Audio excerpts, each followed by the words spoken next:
Let's just start by sitting. Sitting, breathing, being. Fortunately, the sitting takes care of itself. And the breathing takes care of itself. And the being takes care of itself. So just resting in that ease, that natural automaticness, that natural effortlessness of being.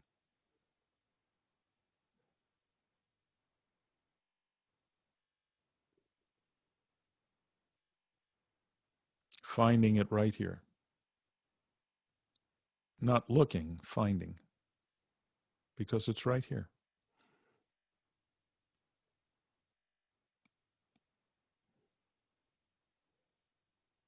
Resting right here.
And let's take a few minutes to open the eyes slowly.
Okay. And welcome, Brother Bob. Thanks for joining us.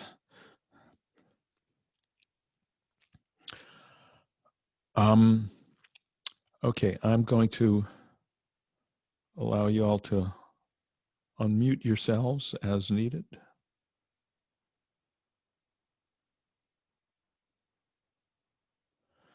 Okay, so we are back on, we're continuing with Emily Dickinson.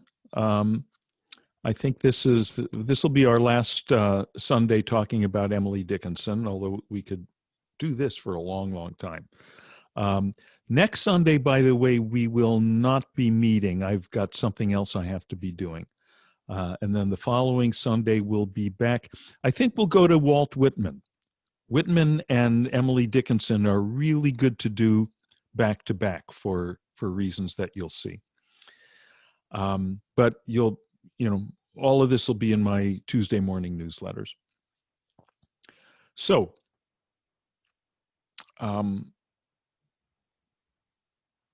we've got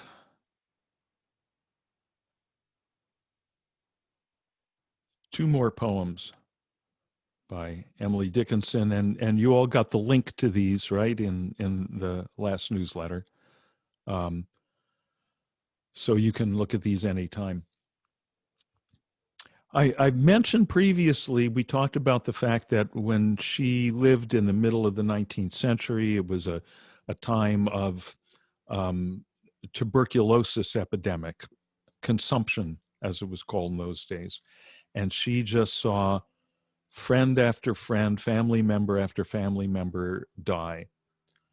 And so there's quite a preoccupation with death in many, many, many of her poems. But also as an investigator of deep reality, as an investigator of non-dual reality, she's got to look into this. She's got to look into life and death. By the way, did I hit record? Let me check that for a moment. Yeah, I did. Oh, good. Okay.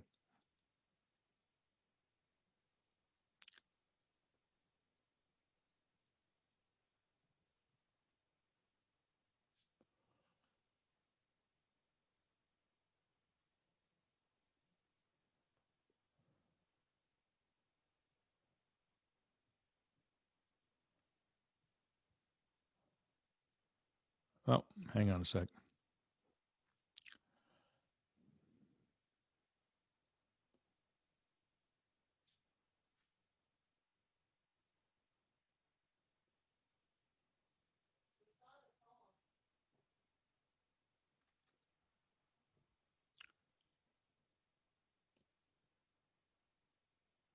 Here we go. Okay, so sorry. All right. So we're going to do two poems today. Both of them deal with death. I felt a funeral in my brain, and mourners to and fro kept treading, treading, till it seemed that sense was breaking through.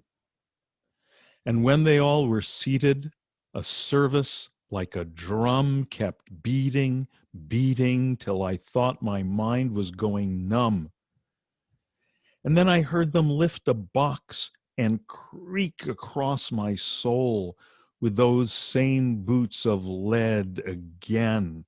Then space began to toll as all the heavens were a bell, and being but an ear, and I and silence, some strange race wrecked solitary here. And then a plank in reason broke, and I dropped down and hit a world at every plunge, and finished knowing then.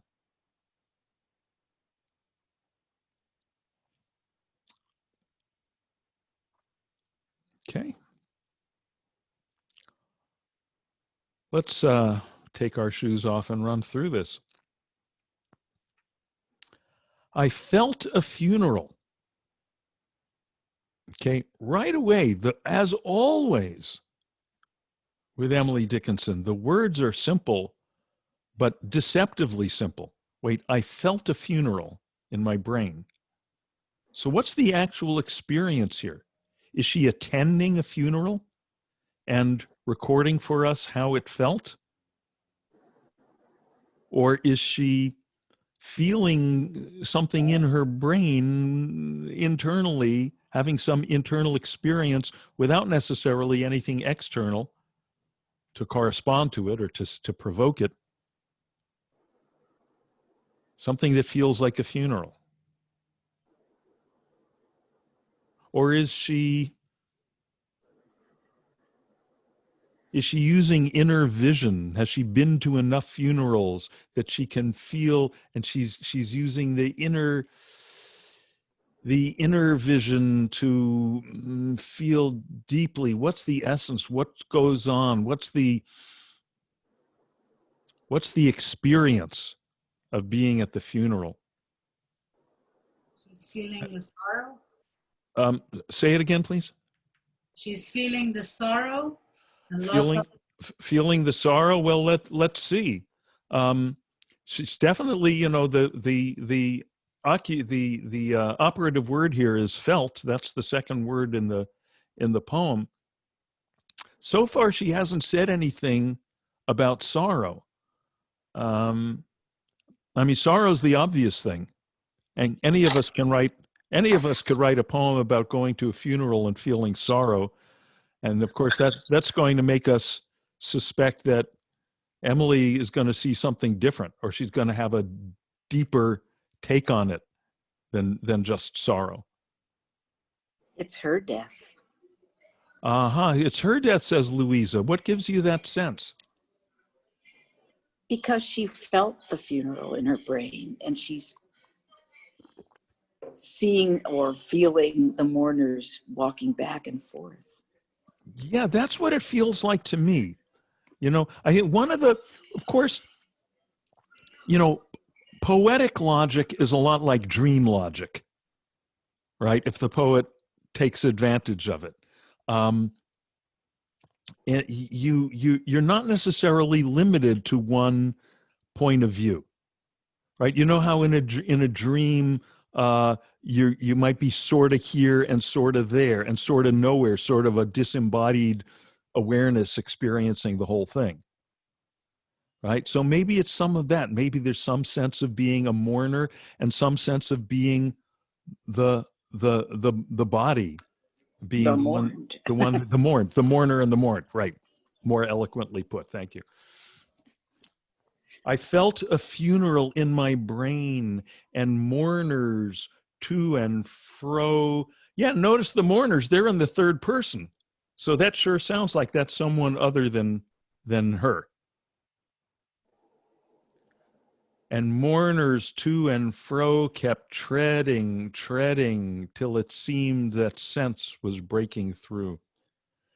So that treading, that is, to some degree, that's a realistic picture. You go to a funeral and people are all walking past the casket, people are going up the aisle. But by repeating that word, treading, and then, by the way, notice how that's picked up in the second stanza, exactly the same place. The third line kept treading, then second stanza kept beating. Right? That insistence, that there's something oppressive about that. And it really does feel to me, it's picking up on Louisa's point, it really does feel to me as if she is the mourned, and the idea everyone is there to pay their respects and to share in their sorrow, and that's all fine. That, again, that's the conventional thing. That's the thing that it's easy for us to all see and that it's easy for us to all feel. But by putting herself empathetically or almost telepathically or something into the casket, we get to here's something we might not have thought of. The one everyone's mourning and saying all these nice things about, to whatever degree they might be feeling something, they might be feeling, God, cut it out. God, this is not a fun party. Everyone's treading on top of me over and over. And when they all kept treading till it seemed that sense was breaking through. Now that's a mysterious line. What does that imply? Sense was breaking through. Anyone getting anything from that?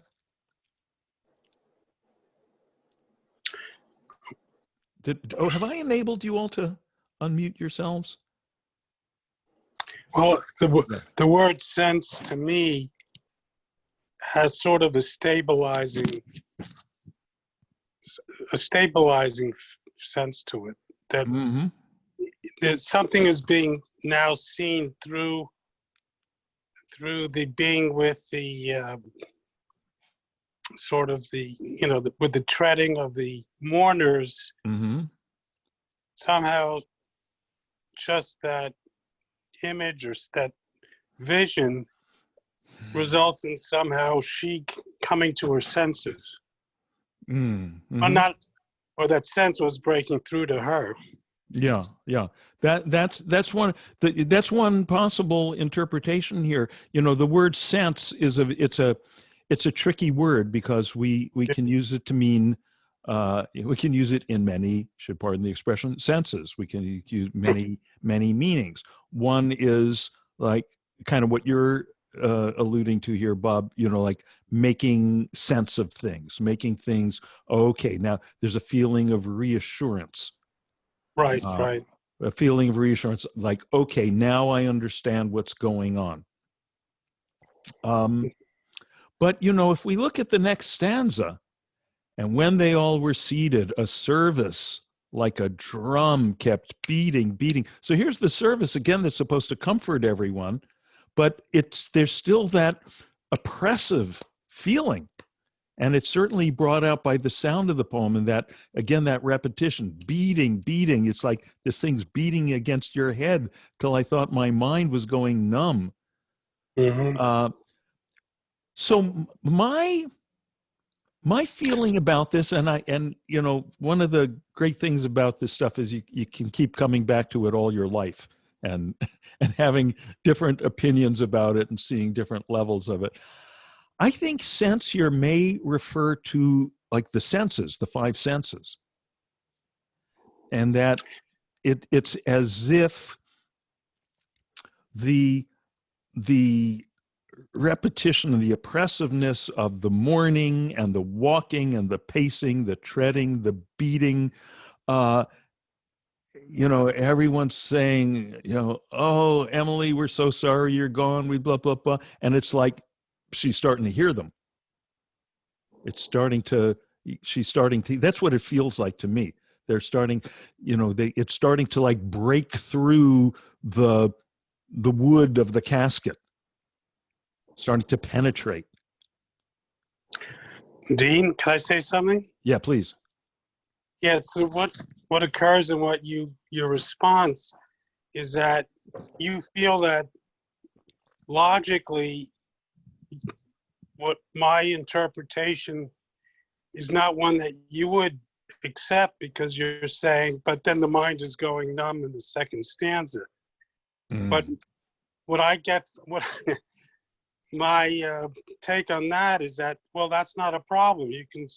There can be a feeling of something coming to your senses, and all of a sudden it's reverting to something else. It's right. a back and forth.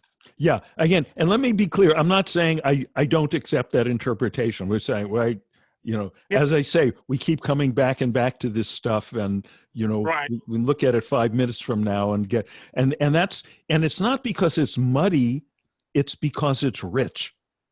Yeah.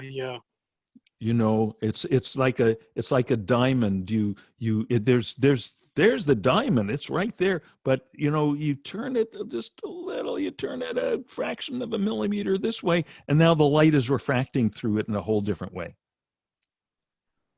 And the works of art that we keep coming back to, whether they're poems, paintings, movies, symphonies, are the ones that lend themselves to that. You can keep coming back to it.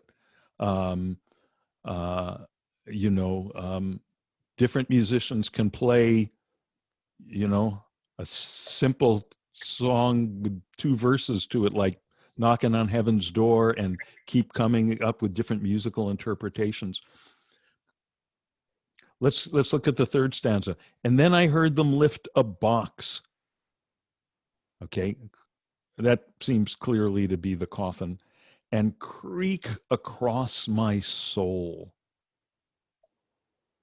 All right. Now that word creak, first there's the wonderful onomatopoeia. You know, we hear the sound of that. And it's somehow adds to all the oppressive, the beating of the drum, the treading. And It's as if, okay, there's the wooden box and there's clearly it's a wooden floor in the church.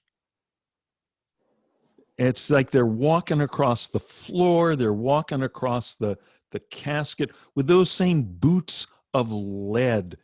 Now, logically, no one wears boots made out of lead.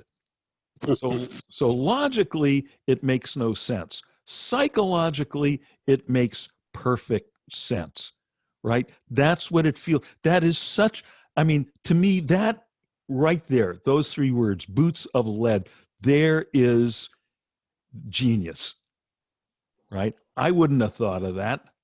That's why I'm not Emily Dickinson. That's why I'm the commentator here, right? But boots of lead, that's exactly the feeling of this whole poem.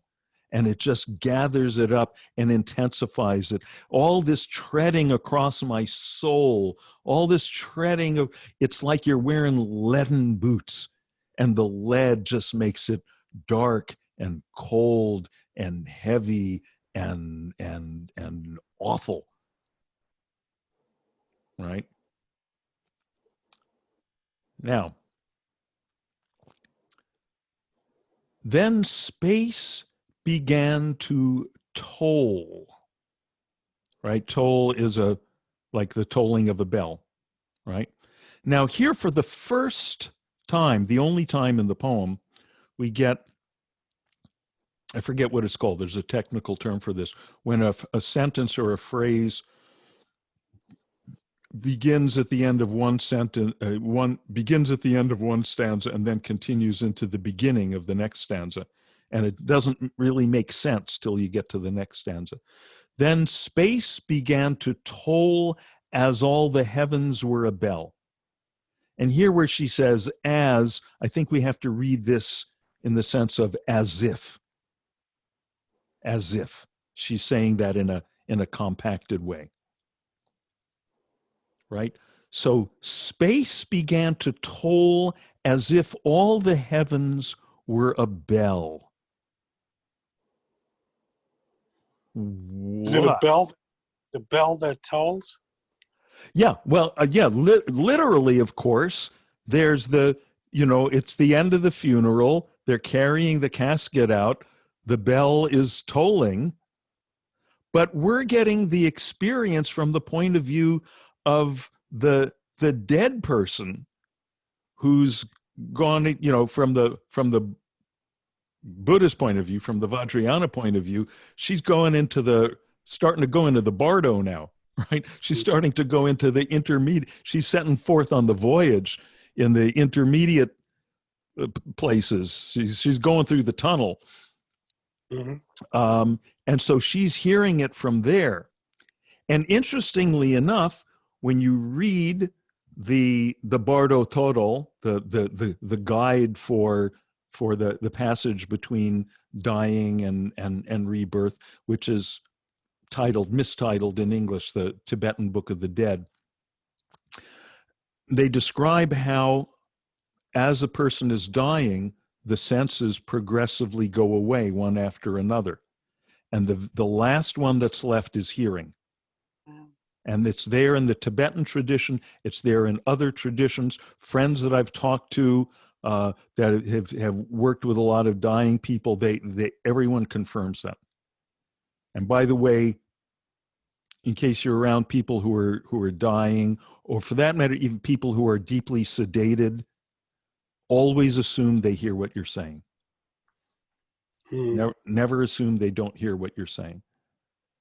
When my older brother was a few days or weeks away from dying of lung cancer, and he was heavily sedated, and he just seemed completely unresponsive. And we'd sit around in the room talking. Someone would tell a joke, and he'd go, huh. Right.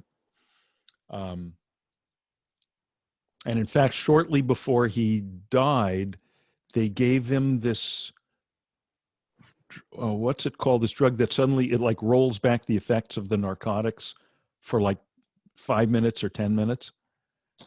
I forget what it's called, but I wasn't there at the time, unfortunately. But all of a sudden he sat up, and it was clear he'd been hearing everything, aware of everything for the last couple of weeks. And he told his wife, "Okay, come here, honey. Let me give you a big kiss. Listen, I gotta talk fast. I don't have a lot of time here." Right? Wow.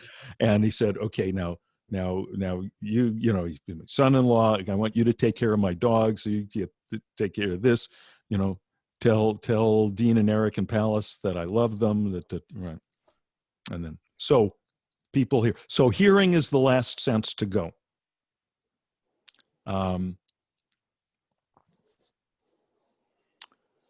So from the point of view of the survivors, the mourners, okay, now we're carrying out a box and there's a bell up in the steeple that's tolling. Fine. But that's not the point of view of the poem. From the point of view of the poem, everything else has gone away now. Mm-hmm. Right? The world of the world that we see through the visual sense has gone away. The world that we feel through the tactile sense has gone away. All that's left is hearing. It's as Mm-hmm. if all the heavens were a bell and being but an ear. Mm-hmm. Right? All that's left is an ear, that is the sense of hearing, and this tolling of the bell. Mm-hmm. I mean, if you really hear that, you really get what she's conveying there. She's taking us on this voyage. She's really, how did she know this? How does she intuit what that is like? And it just feels so persuasive that somehow we know, yeah, she nailed it. This is what it's like. As all the heavens were, then space began to toll, as all the heavens were a bell, and being but an ear. And by the way, notice we get here, we had it in the previous stanza, 2 lines starting with and. Now again, in this stanza, 2 lines starting with and in the final stanza, all 4 lines start with and. Just pointing out kind of the structural underpinning there. Wow is right. Thank you, Bob. You just made my day. It's easy when people can get excited about the use of conjunctions. that makes excited about it. That makes the day for an old English teacher. I right, and that's how we're getting. Okay, we're building to the climax of the thing here. Then space began to toll, as all the heavens were a bell, and being but an ear, and I and silence, some strange race wrecked, solitary here. Right? So then we get silence. Right? The last sense to go is hearing, and then it goes. Can I just yes, say? Please. It's wrecked, solitary here.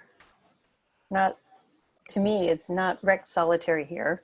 Wrecked, like solitary. Here becomes total presence. Yes. What is. Yes. Yes. Thank you for pointing out. Okay, now you just made my day by paying attention to commas. Now, you do have to be careful with Emily Dickinson. You have to be careful with the to not jump to conclusions about how she intends her punctuation, because in fact, I think we'll see it in the next poem.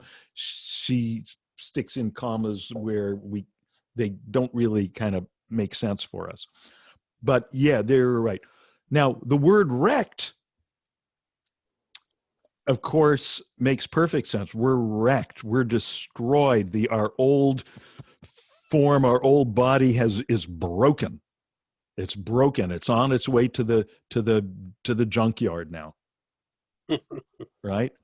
But I think there's something else too. I think the implication is, or there's at least a subtle undertone of shipwrecked. Right?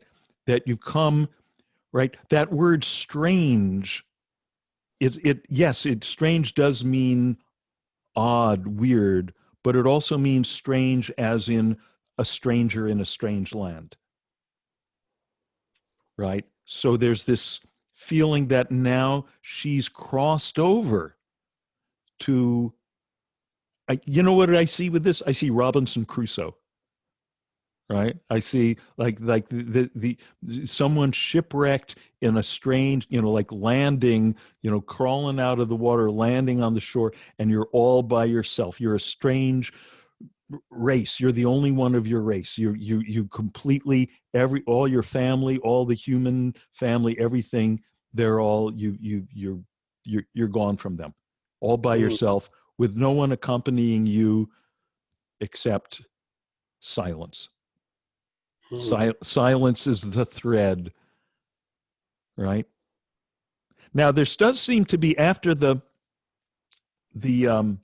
senses go, there does seem to be still, mind is there, right? Reason is still there. You could still be thinking, wow, where am I? What's going on? Now it's just me in silence. You could still be thinking that. So now she's got to take care of that, which she does in the last stanza.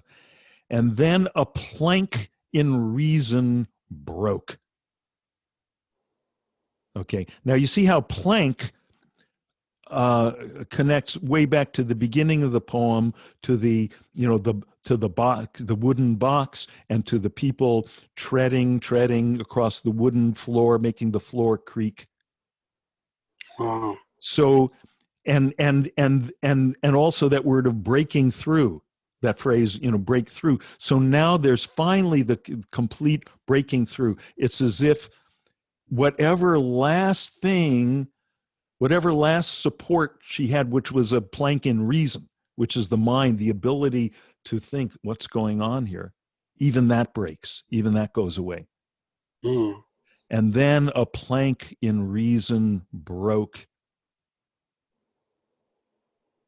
and I dropped down and hit a world at every plunge. This one makes me think of Alice in Wonderland. Alice falling down through the rabbit hole and passing all these different, you get the feeling she could have gotten out on any floor and had a completely different adventure. It would have been a completely different book. All these different, like, possible universes, all these different possible worlds. In the Vajrayana, they tell us that when you're going through the bardo, you'll be attracted by, there's the blue light and the red light, and there's this blissful vision, and there's this ferocious vision, and there's a temptation to go toward some of them. And the advice is, don't go toward any of that stuff. Go toward the clear light. Don't go to the red light. Don't go to the blue light. Go to the clear light. Stay with the clear light. And of course, that clear light is the clear light of pure awareness that hopefully you've become very familiar with in a life of meditation. Because if you're trying to, like, all of a sudden look for it for the first time, and you're not familiar with it, when, if you haven't done the fire drill before the fire, that might not go so well, which is, they say, why most people have to reincarnate. You have to go back.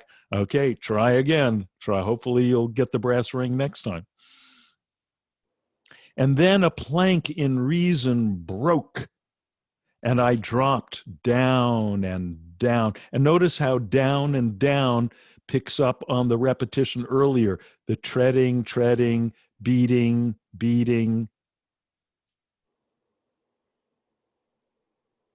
And I dropped down and hit a world at every plunge, right? A different dimension, a different possible incarnation, perhaps, and hit a world at every plunge, and finished knowing then. So what's going on at the very end there? And finished knowing then.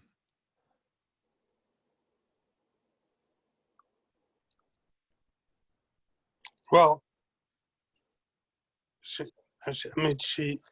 she's run out of anything that she's able to express. Yeah. Yeah. Yeah. Yeah. Finished knowing. Finished.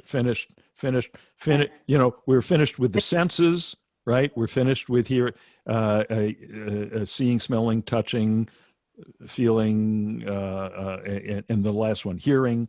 We're finished with the objects of the senses. We're finished with the emotions. We're finished with the mind. We're finished with we're finished with any kind of knowing where there any kind of, we could put it this way, dualistic knowing, where there's a subject and any object, whether gross objects or subtle objects, right?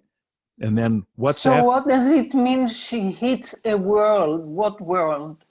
Well, that's where I think she's going, past all these different possible dimensions, all these different possible universes or rebirths, all these different possible. By the way, we just saw a very interesting film the other night that that connects with this. It's called "What Dreams May Come," with Robin Williams in a serious role in 1998, I think. And I won't tell you too much about it, except that he dies near the beginning of the film, and the whole film is his adventures in the afterlife. And much of it relates very nicely to this poem, right? And relates very nicely to the Dharma teachings that when you die, you hit all these worlds, you see all these possible bardos, all these possible dimensions, which are. But the repeated instruction in the book, in the Bardo Thodol, is that don't get overwhelmed by it. It's all the manifestation of your own awareness, right? It's all just the unspooling of the contents of your own consciousness. And you see that in the film. You see all this stuff, there's like unprocessed emotions, unresolved conflicts, and so forth, being worked out in the landscape, in this form of the landscape of the different worlds that he goes through. It's pretty cool. What's the name of the movie? It's called What Dreams May Come. You can get it on What Dreams May Come. You can get it on Amazon. Okay. What Dreams May Come. And then finish knowing then, right? So any kind of knowing that, as you say, that we could express, that there's some sense of an I and some sense of something or some, gross or subtle that is known, gone. Nothing left to say. Nothing left to say. Of course, because of the ever ambiguous nature of her punctuation, especially those dashes, we could read it and finished knowing then. Or we could read it and finish knowing then, right? Then, right? Like she's setting us up for the sequel, right? Leaving us with the cliffhanger. Is it this one or is it that one? Is it both? I kind of think, it's a great poem. I think it's got both plus other stuff we'll see in it next time we come back. Okay, I want to go on to probably her most famous poem. If you read any Emily Dickinson in high school, this is probably the one you read. And I was tempted to not do it for that reason, but man, I reread it and boy, there's a reason why this is so famous. It's fantastic. Because I could not stop for death, he kindly stopped for me. The carriage held but just ourselves and immortality. We slowly drove. He knew no haste. And I had put away my labor and my leisure too for his civility. We passed the school where children strove at recess in the ring. We passed the fields of gazing grain. We passed the setting sun, or rather, he passed us. The dews drew quivering and chill. For only gossamer my gown, my tippet only tulle. We paused before a house that seemed a swelling of the ground. The roof was scarcely visible, the cornice in the ground. Since then, 'tis centuries, and yet feels shorter than the day I first surmised the horses' heads were toward eternity.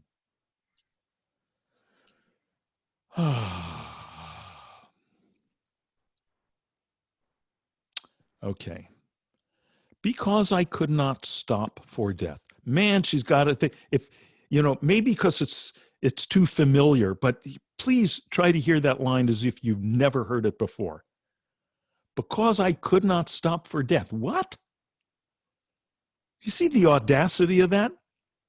Right? I don't have time for death. Go away. I'm a busy woman here. I can't stop for this. There's another great film, if you've never seen it, The Seventh Seal. The Seventh Seal. It's set in the Middle Ages during the time of the plague. And death in a black hood stalks people. And there's one point, there's this guy who has this guy who's been he's an traveling actor, and he's been fooling around with someone else's wife, and he has to run away, and he runs up a tree to be safe, and he looks down, and he feels something, he hears something, boom, chop, chop. He looks down and he sees there's death chopping down at the trunk of the tree that he's on. And he says to death, "Oh, wait a minute." And death says, "Yeah, that's what they all say." And Ingmar Bergman, right? Yes, right. Ingmar Bergman, right, The Seventh Seal. Yeah, it's fantastic. Max von Sydow plays a knight who death comes for him, and he says, "Wait a minute, I've seen in pictures that you play chess. Let's play chess, and as long as I keep you from capturing my king, I live." And death says, "Okay." That's all I'm going to tell you about the film. It's incredible. So this is all of us. We all say, "Wait a minute." When death comes, we're all, unless we're really cooled out, we're all going to say, "But wait a minute, just let me finish this sentence. Just let me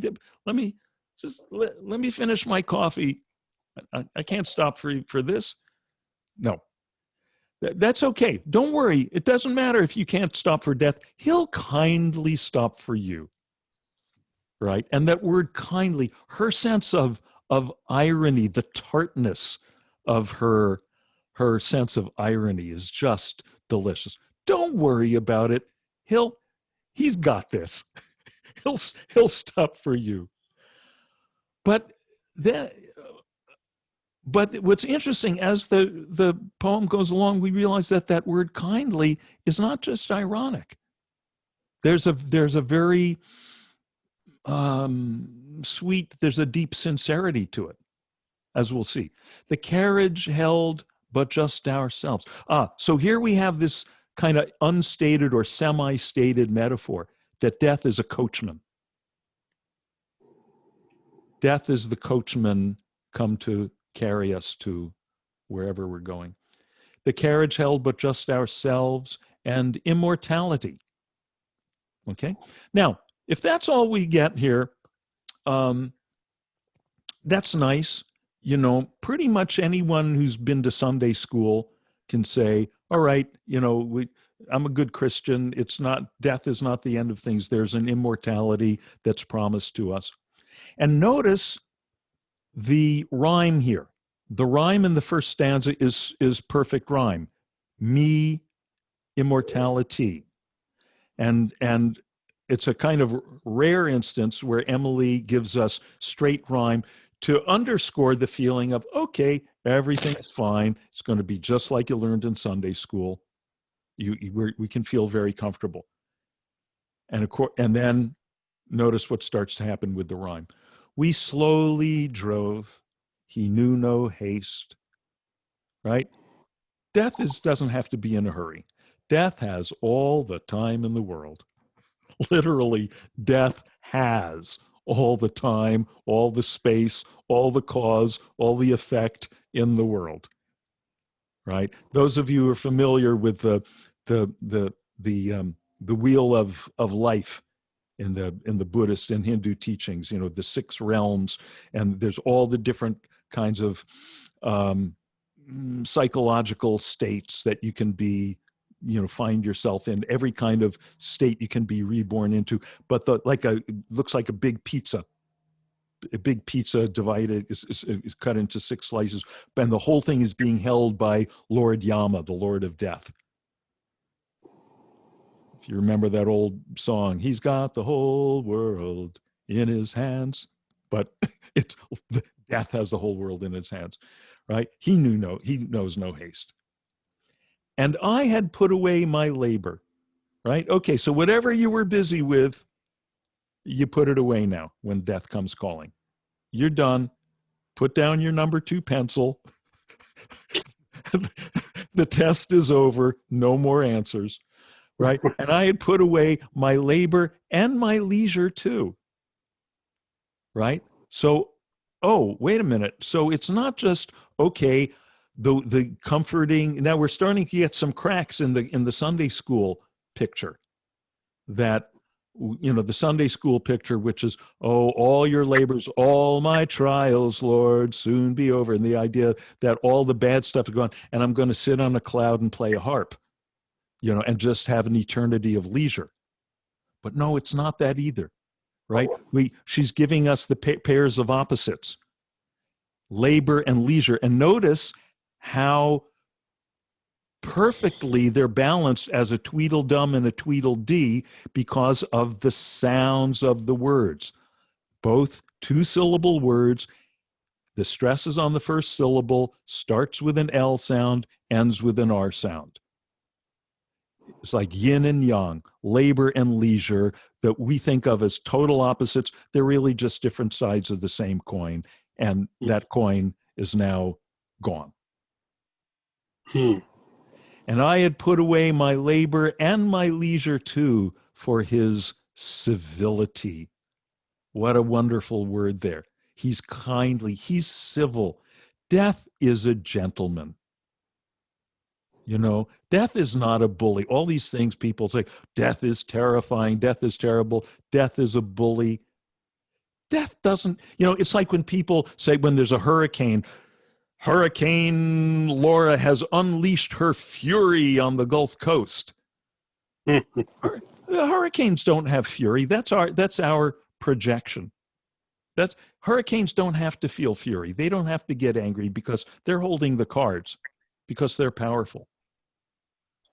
So death can afford to be civil. Death doesn't have to be a bully. Death can be a complete gentleman because he's holding the cards. You know, and look how beautifully, how subtly she insinuates that. We passed the school where children strove at recess in the ring. Okay? So strove, past tense of strive. Is that the obvious verb to use when you're talking about kids at recess? What would be the obvious verb? Rested? I'm sorry? Rested or? No, play. At recess, you Play. You play games. Okay? Right. Okay? Yeah. But he said strove, you know, to strive is to work, is to attempt, is to try to, you know, to try hard to achieve. Let's come back to that in a minute. Well, they do compete. They do compete. But I think when we go through the rest of the stanza, I think we'll see in context what's going on here. We passed the school where children strove at recess in the ring. We passed the fields of gazing grain. What is the grain gazing at? Maybe the sun, the sky, God, I don't know. But we don't usually think of grain as gazing. It's interesting. We passed the setting sun. You see what's happened here in one stanza? We've gone through childhood, maturity, right? The grain maturing in the, you know, harvest. It's like the grain is there for harvest. So it's like the morning of life,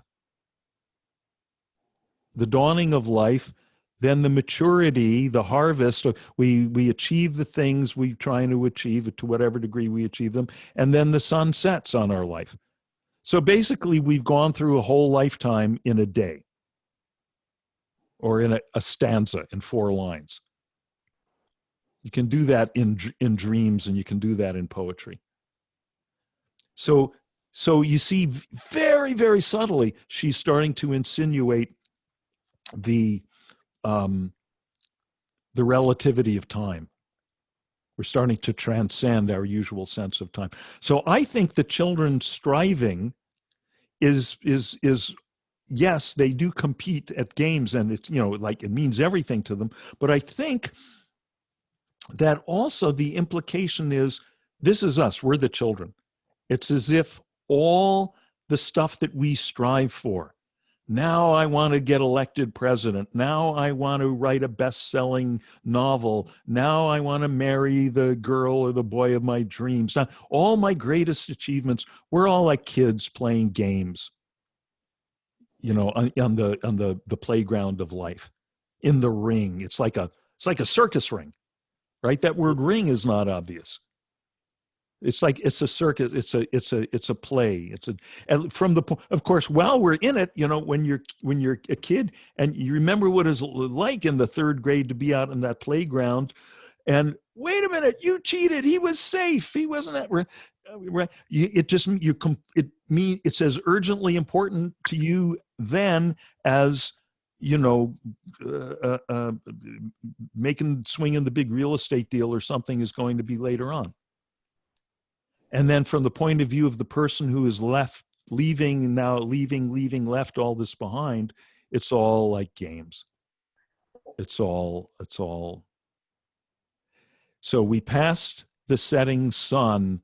Now I want to point out that here we are at the exact midpoint of the poem, right? We're at the end of the 3rd stanza, and then there's 3 more stanzas.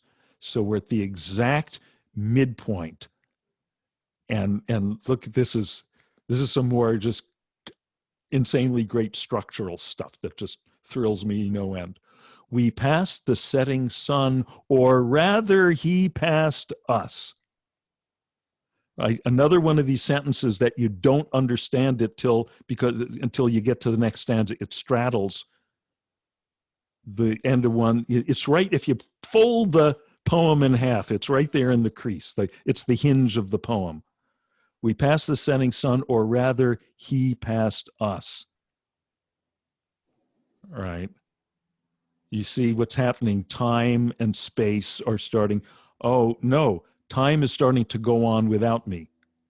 I think I'm, the whole premise of this poem is I'm on this journey in this coach with my coachman, but apparently I'm going nowhere. Apparently I am nowhere. I am literally nowhere. I'm beyond space. I'm beyond time. And this time is starting to go on without me. The sun is starting to pass me. Or rather, he passed us. The dews drew quivering and chill. So now you see how the mood is changing. We're definitely away from, the sweet Sunday school reassurance that she sneakily enticed us into thinking we were going to get in the 1st stanza. Now it's getting creepy. Now the sun is set. The sun has set on our life. It's getting cold. The dews grew quivering and chill, for only gossamer my gown, my tippet only tulle. Tippet means your scarf. And gossamer and tulle are both, very ethereal, light materials. So, when we walk that last mile, when we take that journey, all the stuff we think, we can't take our fine clothes with us. You can't take your thermal underwear with you. You can't take your money, your friends, your intellectual, your concepts with you. As we saw in the last one, that plank of reason is going to break. You're out there by yourself. We paused before a house that seemed a swelling of the ground. What is that house? It's the grave. I'm going to talk a little fast now because it's closing time for us. We paused before a house that seemed a swelling of the ground. So that's the freshly dug grave with the person in it. The roof was scarcely visible, the cornice in the ground. You know, the cornice is like the molding of the baseboard under the, you know, the ornamental thing that goes around the rim of the roof. So, okay, there is this aspect. There is this aspect of okay, you're in the grave. This is it. You're in your new house. This is your new house. How do you love it? Right? It's the roof is scarcely visible. You're in this, your new dwelling here is going to be in the ground. Now that could seem scary, right? That could seem awful. But notice the first line of this stanza. We paused before a house, not we stopped at a house. Right? There's a difference between hitting the stop button and hitting the pause button. Right?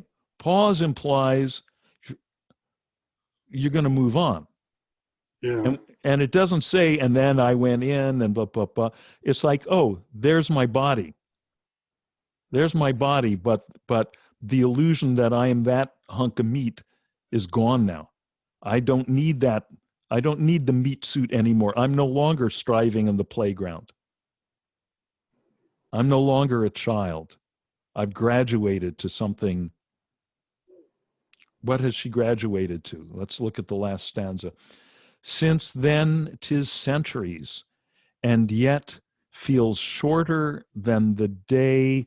I want to pause there, right? So again, you see how more and more as we get toward the end of the poem, the sense of time is getting more and more deconstructed, right? You can be gone centuries after you've died. It's still shorter than a day because there's no time. It's shorter than a second. It's shorter than a nanosecond. It's no time. You know, there's that stanza in Amazing Grace. You know, it's all about heaven. When we've been there 10,000 years, bright shining as the sun, we've no less days to sing God's praise than when we'd first begun. Right? Eternity is not a bunch of time. Eternity means no time. Eternity means we are off the X, Y, you know, axes of time and space. That's eternity. Eternity is not a bunch of time. It's not millions of years sitting there. It's a good thing because you'd get so tired of playing that damn harp. Right. So her vision is so much deeper here than just the conventional Sunday school vision. It's transcendental vision. Somehow she got that. Since then 'tis centuries, and yet feels shorter than the day I first surmised the horses' heads were toward eternity. Right? The day of death. You get that. Oh, look at that. Look where the horses are heading. Where's this taking me? It's not taking me to the grave. It's taking me past the grave. There's a pause there. Pay our respects to the meat and then move on. The horses' heads are toward eternity. They're pointing toward eternity. I also, by the way, notice it's horses plural. I'm assuming two horses.